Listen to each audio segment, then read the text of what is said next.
आज घर में बहुत ही सुकून था कि भाई जो कि घर वालों के साथ शॉपिंग करने गया हुआ था अपने साथ 2 बेब्लेड्स ले आता है। ये तो वो चीज थी जिसके साथ खेलते हुए हमारा चाइल्डहुड गुजरा है। अब बेब्लेड्स भी 2 होते हैं, जाहिर बात है अकेला उसने क्या खेलना था। तो भाई मैं भी साथ बैठ जाता हूँ। तो जब बेब्लेड के डब्बे खोलते हैं तो यहाँ तो पता लगता है इसकी तो खुद बेकिंग करनी पड़ेगी। ये बेब्लेड हमारे जमाने वाले बेब्लेड से थोड़े अलग थे। हमारे तो जी रेवोल्यूशन वाले थे और यहाँ पर शायद बेब्लेड प्रेस शुरू हो चुका था। तो ये मेटल बॉडी वाले नए बेब्लेड थे। अब इसकी मेकिंग करने के लिए तो छोटे भाई को मेकिंग करनी आती नहीं थी, तो मैं ही बैठ जाता हूँ और दोनों की मेकिंग करना स्टार्ट कर देता हूँ। तो यहाँ मैं अपनी इंजीनियरिंग का इस्तेमाल करता हूँ और पुर्जे जोड़ने लग जाता हूँ। कुल 2 मिनट लगा के मैं दोनों बेब्लेड्स को तैयार कर लेता हूँ। इसी दौरान मुझे भाई ने बताया कि एक स्पिनर की कीमत 450 है, यानी सिंगल पीस की। तो मैं तो दंग ही रह गया कि ये स्पिनर की कीमत है या इस पे लगे हुए मेटल की। इससे मुझे आहिस्ता आहिस्ता एहसास भी होना शुरू हुआ कि क्यों ये नशाई इतनी मेहनत करके सरिये निकालते हैं और इनकी फाइनल लुक कुछ इस तरह की होती है। इसके बाद मैं भाई से कहता हूँ कि उसे जोन सा भी बेब्लेड पसंद आया है वो उनमें से चूज कर ले। अपनी मर्जी से येलो कलर का बेब्लेड उठा लेता है जिसका नाम फ्लैश होता है। खैर इनके नाम बड़े अजीब से होते हैं क्योंकि मेरे से अपने वाले का तो नाम पड़ा ही नहीं जा रहा था।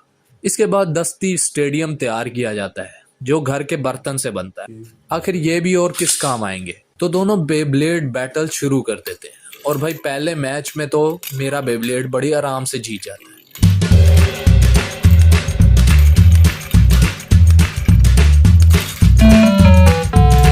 मगर ये बात 3 लगातार मैचों में मुसलसल देखने को मिलती है। इसके बाद मजा खराब होने लग जाता है क्योंकि समझ आ जाती है कि एक बेब्लेड ज्यादा स्टेबल और ज्यादा ताकतवर है।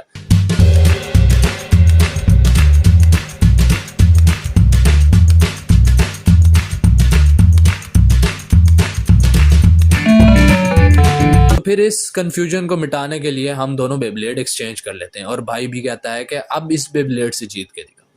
तो अब मेरे पास येलो वाला होता है, तो अब येलो वाले को जब ट्राई देते हैं तो भाई पहला मैच अच्छा जाता है और जिसके बाद ड्रॉ हो जाता है। तो यहाँ पर भाई भी सर पकड़ लेता है कि भाई वाकई ये तो कमाल हो गया। जिसमें मैं बताता हूँ कि भाई ये सब कुछ प्रोटीन का कमाल है, तेरे से ना हो पाएगा। मगर ये तो ड्रॉ था, जीत तो अभी बाकी थी। तो उसके लिए हम एक और मुकाबला लगाते हैं और इस मुकाबले में भी भाई मेरा बेब्लेड दोबारा जीत जाता है, यानी येलो वाला। अब एक बात तो क्लियर हो गई थी भाई कि मैंने जोन सा भी स्पिनर ट्राई किया वही जीता। मगर ये कंफ्यूजन अभी भी थी कि कहीं छोटी सरफेस की वजह से मसला ना आ रहा हो। इस वजह से हमने सारा सामान साइड पे कर दिया और अब हमने ओपन फ्लोर पे यानी बड़ी जगह पे मुकाबला लगाया और उसका रिजल्ट में भी मैं ही जीता। यानी ये तो वाकई ही प्रोटीन का असर है भाई। और इसी वजह से बैट भी जीत गया और भाई का मुंह भी देखने लायक था।